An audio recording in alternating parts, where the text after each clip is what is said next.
အားလုံးပဲမင်္ဂလာပါကျွန်တော်ဒီနေ့မှာတော့လေဒီ OSE short application တက်ကိုဘယ်လိုအလွယ်တကူဝင်ပြီးတော့မှ short ဈေးတွေနဲ့ဈေးဝယ်လို့ရတယ်ဆိုတော့ကျွန်တော်ပြပြပါမယ်ကျွန်တော်ဒီ OSE short application တက်မှာဈေးဝယ်မှာဆိုကျွန်တော် tablet ကိုကျွန်တော်အထူး short ဈေးတွေချပေးထားပါတယ်ပထမဦးဆုံးကျွန်တော်ဒီ Play Store ထဲကိုသွားမယ်ပြီးရင်ကျွန်တော်ဒီ search ဆိုတဲ့နေရာမှာကျွန်တော်တို့ OSE ဆိုပြီးတော့ရိုက်ချမယ်ပေါ်လာပြီဆိုရင်တစ်ချက်နေပေးပါပြီးရင် install ပေါ့ကျွန်တော် download လေးကိုခဏဆောင်ပေးပါ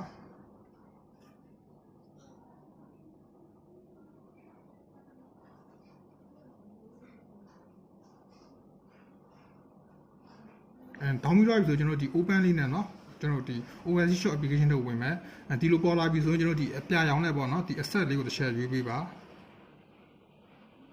ဒါပေါ်လာဆိုကျွန်တော်တို့ cancel တစ်ချက်နေပေးပေါ့เนาะ cancel နေပေးမယ်ပြီးရင်ကျွန်တော်ဒီ application တွေကဒီ service ပေါ့เนาะ service ကိုတစ်ချက်နေပေးပါပြီးရင်ဒီမှာကျွန်တော်တို့ one key ပေါ့เนาะ one key နဲ့ကျွန်တော်တို့ဒီ login ဝင်မယ်ဒီမှာဆိုရင်ကျွန်တော်ဒီတခြားဟာတွေပေါ့နော်ဒီ account login တို့ mobile login တို့ဒီ WeChat တို့ဒီ Google တို့ဘာမှရွေးပေးစရာမလိုဒီ one key လေးကိုပဲနေပေးပါ one key နေပေးတယ်ဆိုရင်သူ auto အကုန်လုံး login ဝင်တော့လိုက်ပါမယ်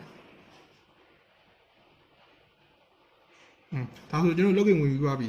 login ဝင်ပြီးသွားပြီဆိုရင်ကျွန်တော်ဒီဈေးဝယ်ချင်တဲ့ဘာညာဆိုရင်ကျွန်တော်တို့ဒီ short ဈေးဘာညာနဲ့ဝယ်ချင်တယ်ဆိုရင်ကျွန်တော်ဒီ service တက်ကိုသွားပါတော့ပြီးရင်ဒီမှာကို phone number တစ်ချက်ပို့ပြီးပေါ့3996635566ဒီလိုမျိုးပေါ့နော်ဒီကိုယ့်ရဲ့ဖုန်းနံပါတ်ကိုဒီကနေတစ်ချက်ပို့ပေးရဆိုရင်ကျွန်တော်တို့ရုံးဘက်ကနေပြီးတော့ကျွန်တော်တို့ဒီဖုန်းဆက်ပြီးတော့မှလိုအပ်တဲ့ပစ္စည်းရဲ့ဝယ်ချင်တဲ့ပစ္စည်းရဲ့ကို short ဈေးရတဲ့ဟာနဲ့ကျွန်တော်ပြန်ပြီးတော့ဆက်တော်ပြပါမယ်